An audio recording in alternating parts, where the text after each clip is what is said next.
Bonjour à tous, nous sommes le dimanche 25 juillet. Vous savez que c'est la Saint-Jacques de Compostelle, c'est un pèlerinage millénaire, d'ailleurs c'est un jubilé de ce pèlerinage de Saint-Jacques de Compostelle.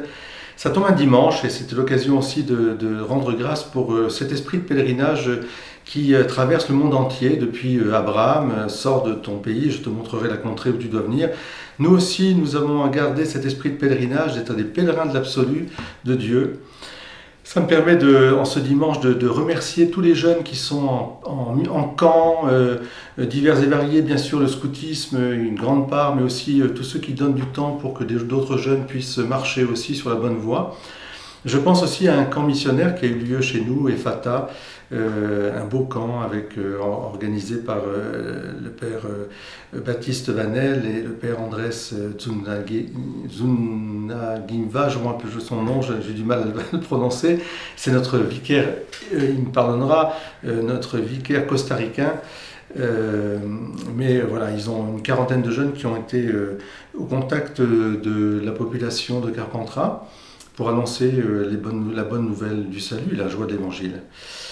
Voilà, ce dimanche, et nous avons eu la joie aussi de fêter les 60 ans de mariage de Daniel et Danielle Heim.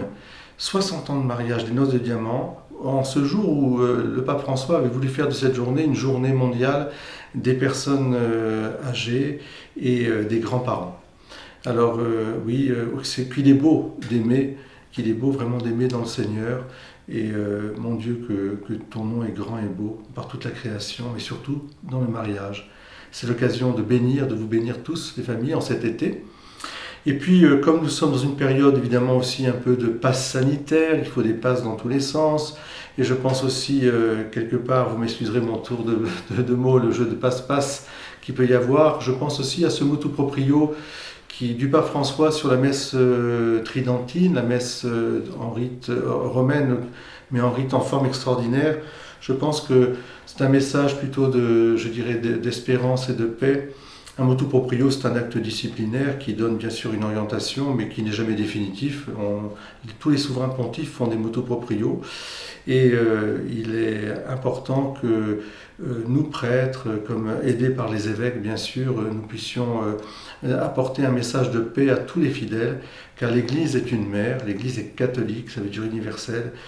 Et j'ai envie de dire simplement qu'on ne peut pas, je dirais, scier la branche sur laquelle l'Église occidentale s'est élevée, ce patrimoine immémorial de la messe, je dirais, à la fois grégorienne, c'est-à-dire qui remonte aux origines à Saint Grégoire le Grand, avec tout ce canon romain, plus cette expression latine, tout cela est très important, cette orientation aussi.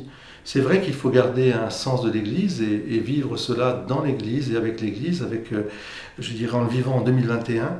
Mais il me semble important de redire, moi en tant que curé, qu'il y a une grande paix, je dirais, une situation très paisible, avec beaucoup de réflexion, c'est-à-dire au sens de sagesse, où les familles, les prêtres, les communautés se rencontrent, se dialoguent et aussi avancent ensemble dans la même direction, dans le même amour du Christ Jésus.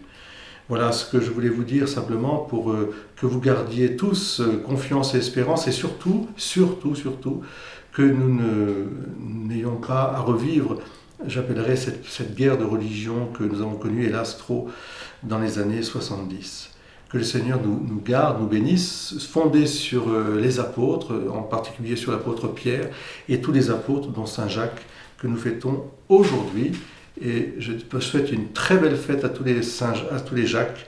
Et j'espère pour la France de belles Olympiades dans un vrai esprit de fraternité, un vrai esprit du baron Pierre de Coubertin, l'essentiel étant de participer.